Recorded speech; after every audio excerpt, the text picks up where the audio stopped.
Welcome to my channel के commerce classes. आज की क्लास में हम लोग क्लास 11 का एक टॉपिक है डिस्काउंट। आज हम लोग डिस्काउंट के बारे में डिस्कशन करेंगे। डिस्काउंट क्या होता है, कौन देता है और डिस्काउंट का हम लोग कैसे जनरल एंट्री करते हैं। डिस्काउंट कितने प्रकार के होते हैं, तो आज का वीडियो स्टार्ट करते हैं। डिस्काउंट दो तरह का होते हैं। पहला होता है ट्रेड डिस्काउंट, दूसरा होता है कैश डिस्काउंट। किसी भी बिजनेस में सबसे जो प्रॉब्लम क्रिएट करने वाला जो पार्ट होता है वो होता है सेल्स डिपार्टमेंट, क्योंकि इसमें जो सामान आप बनाए हैं, जो प्रोडक्ट आप प्रोड्यूस किए हैं, उसको बाजार में जब तक सक्सेसफुली आप बेच नहीं पाओगे तब तक बिजनेस को सक्सेस नहीं किया जा सकता है। इसलिए व्यापारी लोग, बिजनेसमैन लोग डिस्काउंट्स वगैरह का इस्तेमाल करके अपना सामान को बेचने का कोशिश करते हैं। तो ट्रेड डिस्काउंट क्या होता है, जब आप किसी प्रोडक्ट को बाजार में बेचना चाहते हो और उसमें कंपटीशन ज़्यादा है, तो आपने वहाँ पर ट्रेड डिस्काउंट इस्तेमाल करके सामान को कस्टमर को बेच देते हो। तो ट्रेड डिस्काउंट तो कोई घर से नहीं देगा। जो भी प्रोडक्ट बना है उसका एक कॉस्ट होता है और एक एमआरपी होता है। तो जो भी एमआरपी आपका प्रोडक्ट का होता है उसी में डिस्काउंट भी दिया जाता है।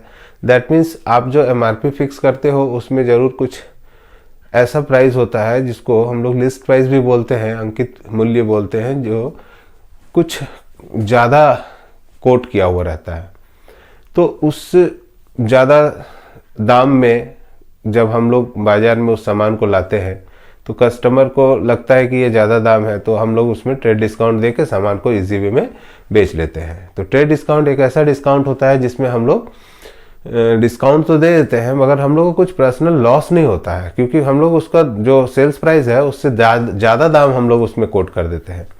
तो इससे क्या होता है कि जो डिस्काउंट है हम लोग देते हैं मगर हम लोग को कोई नुकसान नहीं होता है, कुछ लॉस नहीं होता है। ठीक है, जैसे मान लो आप कोई प्रोडक्ट बाजार में खरीदने गए, जनरली ऐसा होता है कि सामान का एक चेयर खरीदने गए, चेयर का दाम आपको बताया 500 रुपया। तो आपने दुकानदार से कहा कि ये चेयर तो 500 रुपया का नहीं है, उसको कुछ कम करो। तो दुकानदार उसमें बोलता है कि ठीक है 10% इसमें डिस्काउंट दे देते हैं आपको। तो 10% डिस्काउंट दिया, इसका मतलब आप उस चेयर का 500 नहीं 450 रुपया, 50 रुपये डिस्काउंट हो जाएगा 10%। तो 450 में आप उसको देने के लिए तैयार हो जाते हैं। तो यहाँ पर क्या होता है, कस्टमर को लगता है कि चलो 500 का चीज़ 450 में मिल रहा है तो डिस्काउंट मिल गया हमको। तो जो भी है, कस्टमर जो भी समझे, कस्टमर सेटिस्फाइड हो जाता है और दुकानदार को अपना सामान बेच देता है, जिसके कारण क्या होता है कि एक ट्रांजैक्शन कंप्लीट हो जाता है और कंपनी का अपना सेल भी बढ़ जाता है। तो यहाँ पर क्या होता है कि ट्रेड डिस्काउंट का जो अमाउंट आया 50 रुपीज़, इसका हम लोग कोई एंट्री नहीं करते हैं, क्योंकि जो हम लोग बिल बनाएंगे, जो कैश मेमो बनाएंगे, अगर कैश ट्रांजैक्शन हुआ है तो उसमें हम लोग 450 रुपये का ही कैश मेमो देंगे कस्टमर को। तो यहाँ से क्या होता है कि फिर 50 रुपये का जो है हम लोग जनरल एंट्री नहीं करते हैं। मतलब जनरल एंट्री जब करते हैं तो उसका कोई एंट्री नहीं होता है, क्योंकि जब हम 450 रुपये में बेचे हैं तो 500 का एंट्री करेंगे, फिर 50 रुपये का डिस्काउंट दिखाएंगे। इसका कोई ज़रूरत नहीं पड़ता है, इसलिए क्योंकि हम लोगों ने उसका दाम पहले से बढ़ा के रखे थे, जिसको हम लोग लिस्ट प्राइस बोलते हैं। तो लिस्ट प्राइस में से अगर हम लोग डिस्काउंट देते हैं तो ट्रेड डिस्काउंट बोलते हैं। ठीक है, और ये ट्रेड डिस्काउंट का मतलब ही होता है कि हम सामान को बेच सके बाजार में, सामान का बिक्री बढ़े। ठीक है, इसको ट्रेड डिस्काउंट बोलते हैं। अब बात हो गया कि कैश डिस्काउंट क्या होता है। फिर कैश डिस्काउंट किसे बोलते हैं। कैश डिस्काउंट उस समय दिया जाता है जब कोई कस्टमर हमसे सामान खरीद लिया है और पैसा बाद में देगा या फिर डिले पेमेंट करने का बात कर रहा है। तो उस समय हम लोग कस्टमर को ये ऑफर देते हैं कि अगर आप कैश में सामान खरीदते हो तो आपको और 2% या 5% डिस्काउंट मिल जाएगा। अगर उधार खरीदेंगे तो ये डिस्काउंट नहीं मिलेगा। तो कैश डिस्काउंट कैसा डिस्काउंट हो गया कि अगर आपका पैसा बाजार में फंस गया है, किसी डेटर के पास वो पैसा नहीं दे रहा है, तो हम लोग कैश डिस्काउंट देके अपना पैसा वसूल जल्दी जल्दी कर लेते हैं। क्योंकि ऑफर जब देते हैं कैश डिस्काउंट का तो कस्टमर को लगता है कि आज न कल तो पैसा हमको देना ही है, अगर अभी देंगे तो 5% कैश डिस्काउंट मिलेगा, तो आज ही दे देते हैं। ऐसा होने से क्या होता है कि मेरा जो रिकवरी करना होता है डेटर से वो जल्दी हो जाता है। तो इस तरह से हम लोग कैश डिस्काउंट का इस्तेमाल करते हैं और ट्रेड डिस्काउंट का इस्तेमाल करते हैं सामान को बेचने के लिए, और कैश डिस्काउंट का इस्तेमाल करते हैं पैसा वसूल करने के लिए कस्टमर से या डेटर से। ठीक है, तो कैश डिस्काउंट और ट्रेड डिस्काउंट में दोनों में कुछ डिफरेंस है। ठीक है, सबसे पहला डिफरेंस है ऑब्जेक्ट को लेके, मतलब किस उद्देश्य से हम लोग ट्रेड डिस्काउंट या कैश डिस्काउंट देते हैं। ट्रेड डिस्काउंट हम लोग देते हैं सामान को बेचने के लिए, मैन्युफैक्चरर देते हैं, प्रोड्यूसर देते हैं, होलसेलर देते हैं, ताकि वो सामान को जल्दी से बेच सके। ठीक है, इसलिए ट्रेड डिस्काउंट दिया जाता है। और कैश डिस्काउंट क्या होता है? कैश डिस्काउंट अगर हम किसी कस्टमर को उधार सामान बेच चुके हैं, अब वो कस्टमर हमको पैसा लेट से देने का मन बनाए हुए है कि 1 महीना बाद देंगे, ये 1 हफ्ता बाद देंगे, तो हम लोग उनको ऑफर देते हैं कैश डिस्काउंट का, ताकि वो पैसा 1 हफ्ता या 1 महीना या 1-2 महीना बाद जो देने का बात कर रहा है वो हमको तुरंत दे दे। ठीक है, जिसके कारण हम लोग को कैश डिस्काउंट का ऑफर करना पड़ता है। तो इससे क्या हुआ कि हम लोग सामान बेचने के लिए ट्रेड डिस्काउंट देते हैं और पैसा वसूल करने के लिए कैश डिस्काउंट देते हैं। ठीक है, दूसरा डिफरेंस है कैलकुलेशन का। ट्रेड डिस्काउंट कैश डिस्काउंट हमेशा लिस्ट प्राइस पे दिया जाता है। लिस्ट प्राइस क्या होता है? जो सेलिंग प्राइस होता है आपका, उससे ज्यादा दाम बताकर ट्रेड डिस्काउंट उसमें देकर फिर सेलिंग प्राइस निकाला जाता है। तो इसका मतलब जो कस्टमर को हम लोग जब ट्रेड डिस्काउंट देने का बात करते हैं अगर, तो हमको पहले एक लिस्ट प्राइस या कैटलॉग प्राइस पहले से डिसाइड किया हुआ रहता है। ठीक है, अगर हम किसी कस्टमर को डायरेक्ट सेलिंग प्राइस बताते हैं और फिर हमको फिर डिस्काउंट देना पड़ जाएगा, तब तो थोड़ा कम प्रॉफिट होगा या फिर लॉस भी हो सकता है। इसलिए ट्रेड डिस्काउंट अगर किसी प्रोडक्ट में देना है तो पहले आपको उसका लिस्ट प्राइस डिसाइड करना होगा, तब जाके आप ट्रेड डिस्काउंट देंगे तो आप अपना बिजनेस में जो भी प्रोडक्ट बेच रहे हैं उसका सही दाम आपको मिल सकेगा। ठीक है, तो यहाँ पर कैलकुलेशन होता है किस पर? लिस्ट प्राइस पर या कैटलॉग प्राइस पर। और कैश डिस्काउंट किस पर कैलकुलेट होता है? जो इनवॉइस आपका बन चुका है।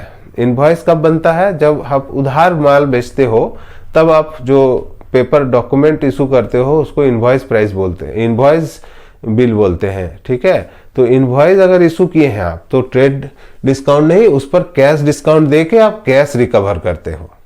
ठीक है, और अगर कैश ट्रांजैक्शन किए हैं पहले ही तो सिर्फ ट्रेड डिस्काउंट देके कैश मेमो बना देते हैं। तो उसमें क्या होता है कि ट्रेड डिस्काउंट का एंट्री नहीं होता है, जो कैश मेमो बनता है वो जितने रुपया में आप सामान को बेचे हैं उतना ही रुपया का आप कैश मेमो मतलब बिल बना के दे देते हैं। ठीक है, तो इसका कैलकुलेशन लिस्ट प्राइस में होता है और इसका कैलकुलेशन इनवॉइस प्राइस में होता है। टाइम, ये ट्रेड डिस्काउंट का टाइम क्या होता है? कब हम लोग ट्रेड डिस्काउंट देते हैं? भैया ट्रेड डिस्काउंट तब देते हैं जब सामान को हम लोग बेचते हैं। जब हम सामान को बेचने के लिए जाते हैं किसी कस्टमर के पास तो हम लोग ट्रेड डिस्काउंट देके सामान को बेच देते हैं। तो वो कैसा टाइम होता है? सामान बेचने वाला टाइम होता है। और किसी कस्टमर को सामान हम बेच दिए ट्रेड डिस्काउंट देके, उसके बाद भी वो सामान का पैसा अभी नहीं देगा, 10 दिन बाद देगा, 15 दिन बाद देगा। तो 15 दिन बाद देगा तो हम 15 दिन बाद पैसा जब मांगने जाएंगे तो हो सकता है कि वो पैसा देने में हमको फिर से टाइम डिमांड कर रहा है कि और कुछ दिन टाइम दे दो, उसके बाद देंगे। तब हम लोग उस पैसा को जल्दी से कवर करने के लिए, जल्दी से रिकवर करने के लिए हम लोग कैश डिस्काउंट दे देते हैं। तो ये दोनों में कैसा अंतर हो गया? ये डिस्काउंट हम लोग कब देंगे? जब सामान को हम लोग बेचते हैं। और ये कब देंगे? बेचा हुआ सामान का पैसा नहीं मिला अभी तक, तो उस पैसा को रिकवर करने के लिए कैश डिस्काउंट देते हैं। ठीक है, अब फोर्थ डिफरेंस है पार्टी। ये डिस्काउंट कौन देते हैं, कौन पार्टी देता है? तो भाई जो सेलर होते हैं जो मैन्युफैक्चरर होते हैं, जो प्रोड्यूसर होते हैं, सामान को होलसेलर जो होते हैं, वो अपना बिक्री को, अपना सेल्स को बढ़ाने के लिए ट्रेड डिस्काउंट का इस्तेमाल करते हैं। ठीक है, तो कैश डिस्काउंट का कैसे लोग इस्तेमाल करते हैं, कौन से लोग कैश डिस्काउंट का इस्तेमाल करते हैं? तो जो क्रेडिटर होते हैं, जिनको पैसा वसूल करना है, किन से? अपने कस्टमर से, मतलब डेटर से। तो वहां पर जल्दी जल्दी पैसा वसूल हो जाए, सक्सेसफुल हम हो जाए पैसा रिकवर करने के लिए, तो हम लोग कैश डिस्काउंट देके पैसा वसूल करते हैं। ठीक है, और लास्ट है एंट्री के हिसाब से। तो कैश डिस्काउंट और ट्रेड डिस्काउंट में एक डिफरेंस है एंट्री करने के हिसाब से। ट्रेड डिस्काउंट का एंट्री हम लोग करते ही नहीं है। ठीक है, ट्रेड डिस्काउंट का एंट्री क्यों नहीं करते हैं? क्योंकि जब हम लोग किसी कस्टमर को प्राइस ऑफर करते हैं तो वो लिस्ट प्राइस होता है। बाद में जो डील फाइनल हो जाता है और जो दाम पर वो कस्टमर सामान खरीदने के लिए राजी रहता है, तो उस प्राइस को हम लोग सेलिंग प्राइस बोलते हैं। ठीक है, तो हम लोग एंट्री सेलिंग प्राइस का करेंगे, लिस्ट प्राइस का एंट्री हम लोग नहीं करते हैं। अगर लिस्ट प्राइस में ही आप कोई सामान को बेच देते हैं और ट्रेड डिस्काउंट का कोई बात ही नहीं हुआ, तो वो लिस्ट प्राइस नहीं हुआ। जिस दाम पे वो आप बेच रहे हैं वो हो गया आपका सेलिंग प्राइस। भले वो आप ज्यादा करके दाम लगा के बेचे हैं, ठीक है, आपके लिए वो लिस्ट ही प्राइस था, मगर कस्टमर को ये फर्क नहीं पड़ता है कि हमको डिस्काउंट मिला या नहीं मिला, तो लिस्ट प्राइस ही सेलिंग प्राइस हो जाएगा, क्योंकि वहां पर तो कस्टमर से हमको लिस्ट प्राइस वसूल हो जाएगा। तो वहां पर तो कोई बात ही नहीं है कि हमको ट्रेड डिस्काउंट देना है। मगर लिस्ट प्राइस में अगर 10%, 20%, 25% जो भी हो, जो भी डिस्काउंट आप दे रहे हैं, उस डिस्काउंट का लिस्ट प्राइस में से डिडक्शन करने के बाद जो अमाउंट आप लेते हो कस्टमर से, वो सेल प्राइस होता है और उसी सेल प्राइस का हम लोग एंट्री करते हैं। इसका मतलब क्या हुआ? ट्रेड डिस्काउंट का कोई जनरल एंट्री हम लोग नहीं करते हैं। ठीक है, और एंट्री करने के हिसाब से कैश डिस्काउंट का क्या है भाई? जब हम किसी कस्टमर को उधार बेच चुके हैं, फंस चुके हैं, पैसा नहीं मिल रहा है, अब रोज रोज जा रहे हैं उनको पास इंक्वायरी कर रहे हैं, भैया मेरा पैसा दे दो, मेरा पैसा दे दो, और वो पैसा देना नहीं चाहता है, तो हम लोग उसको क्या करते हैं? डिस्काउंट देते हैं, जिसको कैश डिस्काउंट बोलते हैं। बोलते हैं कि 10% हमको डिस्काउंट दे रहे हैं आपको, आप हमको 90% ही पैसा दे दो। ठीक है, बट आज ही देना होगा या 3 दिन के अंदर देना होगा। तो ऐसे समय में क्या होता है कि जो पैसा आप पाते हो किसी कस्टमर से, उस पर आप 10% डिस्काउंट दे रहे हैं, तो यहां पर आपको सेल होने के बाद मतलब एक एंट्री हो जाता है। ठीक है, party account debit to sales account. तो पार्टी कौन है भाई? जिनको हम उधार बेचे, तो वो उनसे पैसा पाते रह रहे हैं, अभी तक पैसा पा ही रहे हैं, वो दे ही नहीं रहा है। तो जितना पैसा पाते हैं वो तो आपका हक बनता है कि उतना पैसा मिल जाए उससे, मगर वो तो दे नहीं रहा है, इसीलिए हम लोग कैश डिस्काउंट देते हैं।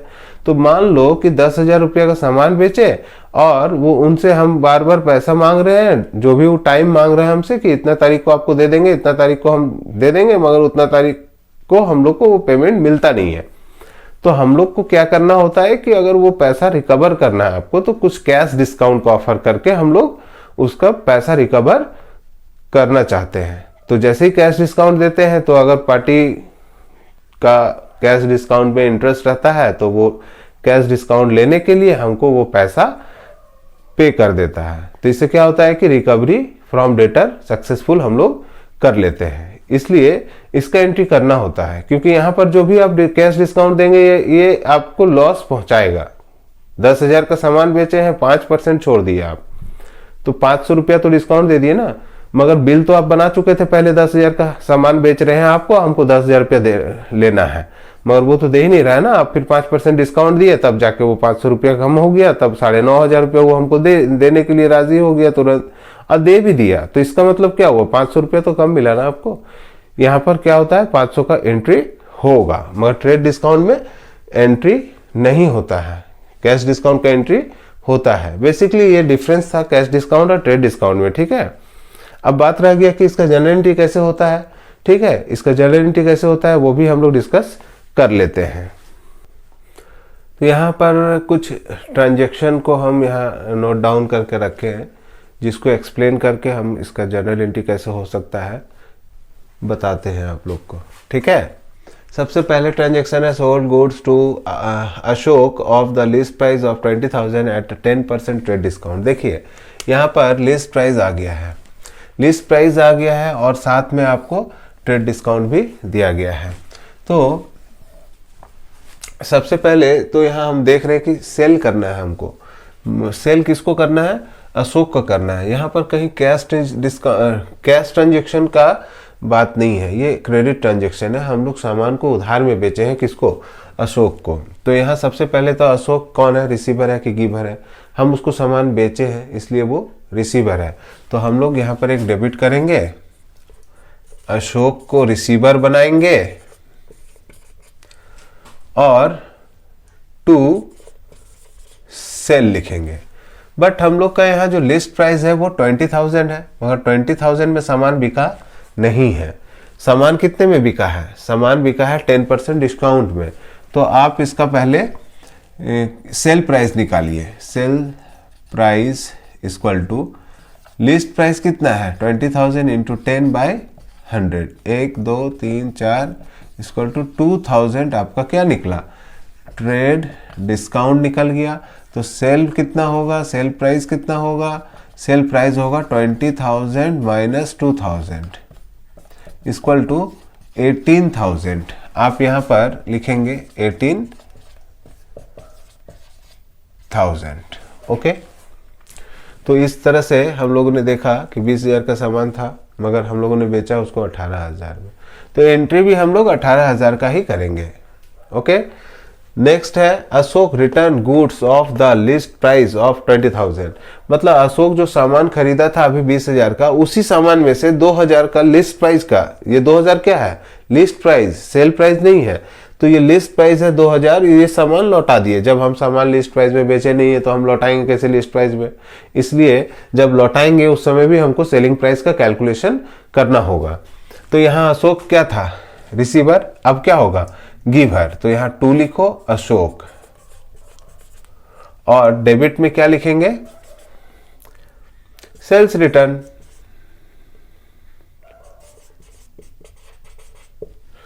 ओके, अब यह अमाउंट कितना होगा? तो इसका अमाउंट होगा कितना? 2,000 आपका लिस्ट प्राइस है, उसमें से 10% आप ट्रेड डिस्काउंट दिए थे पहले भी, तो आज भी उसका ट्रेड डिस्काउंट कितने निकलता है? ट्रेड डिस्काउंट निकलता है 200। तो आपका जो रिटर्न होगा वो होगा आपको 2,000 माइनस 200, तो आया कितना?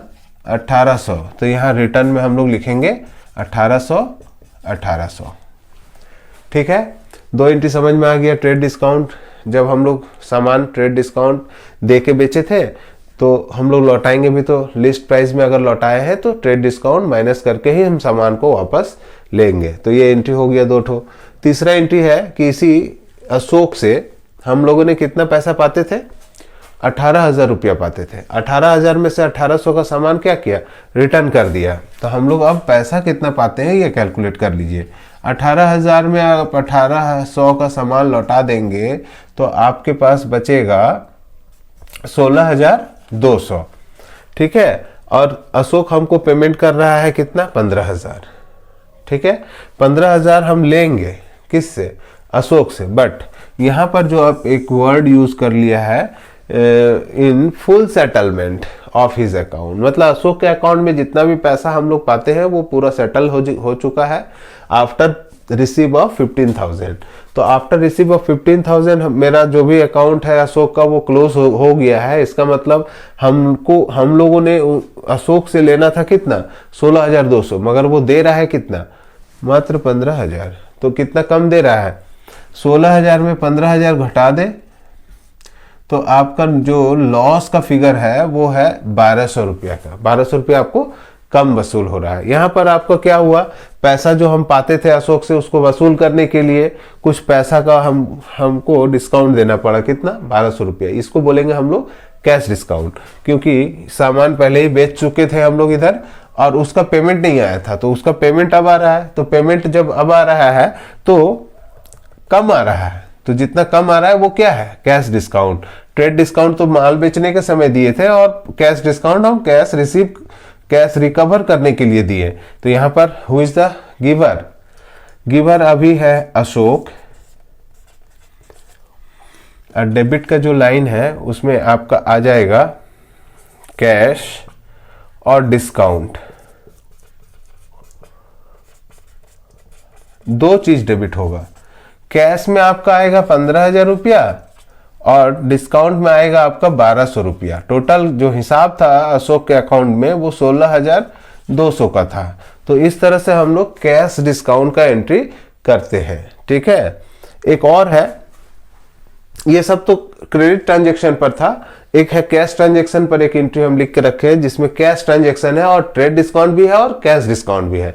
इसमें हुआ कैसे होगा कि सेल करना था हमको कुछ सामान, तो वो सामान का दाम हम पहले से कोट करके रखे 10,000 रुपया। जो खरीदने वाला कौन था? प्रधान जब सामान को खरीदने के लिए आया तो उन्होंने 10,000 में ये सामान लेने के लिए तैयार नहीं हुआ। तो हम लोगों ने उनको ऑफर किया 10% ट्रेड डिस्काउंट है, आप इस सामान को ले लीजिए। तो प्रधान हमको बताया कि वो सामान हम तो ले लेंगे 10% डिस्काउंट में, बट कैश अभी नहीं देंगे, कैश अभी पेमेंट नहीं करेंगे। तो जो सेलर है वो उसको फिर से एक ऑफर दिया कि अगर आप हमको अभी पैसा दे दोगे तो 5% कैश डिस्काउंट भी हम आपको दे देंगे।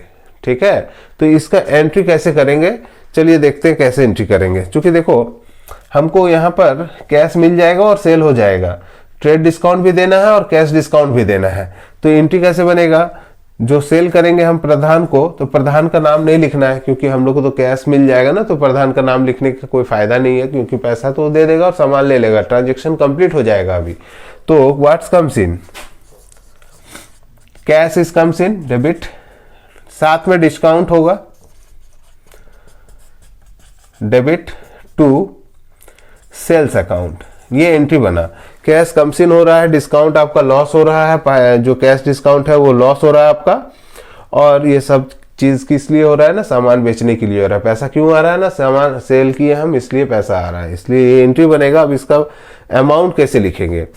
देखिए इसका अमाउंट कैसे लिखेंगे। सबसे पहले तो लिस्ट प्राइस आप लिख लीजिए, यहाँ 10,000 है।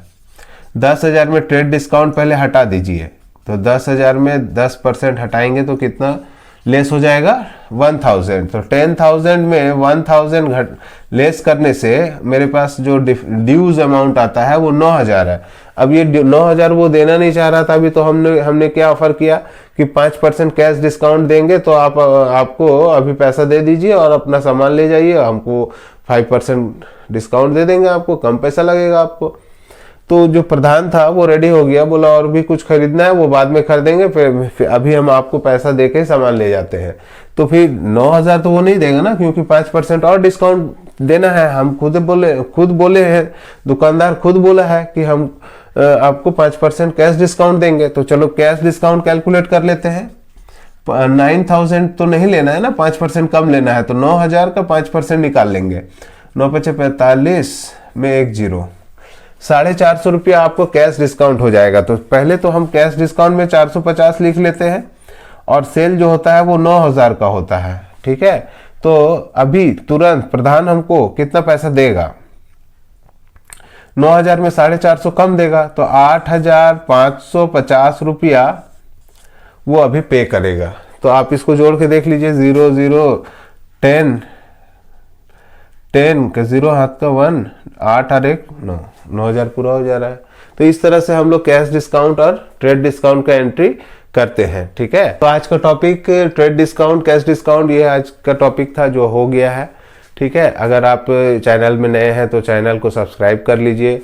वीडियो अगर पसंद आए तो अपने दोस्तों में शेयर कीजिए, लाइक कीजिए और कमेंट भी कर सकते हैं। अगर किसी तरह का आपको प्रॉब्लम है या कुछ समझ में नहीं आया तो आप कमेंट करके आप पूछ सकते हैं। ओके, तो नेक्स्ट वीडियो में हम लोग पढ़ेंगे लेज़र क्या होता है, लेज़र कैसे बनाते हैं। तब तक के लिए बाय बाय।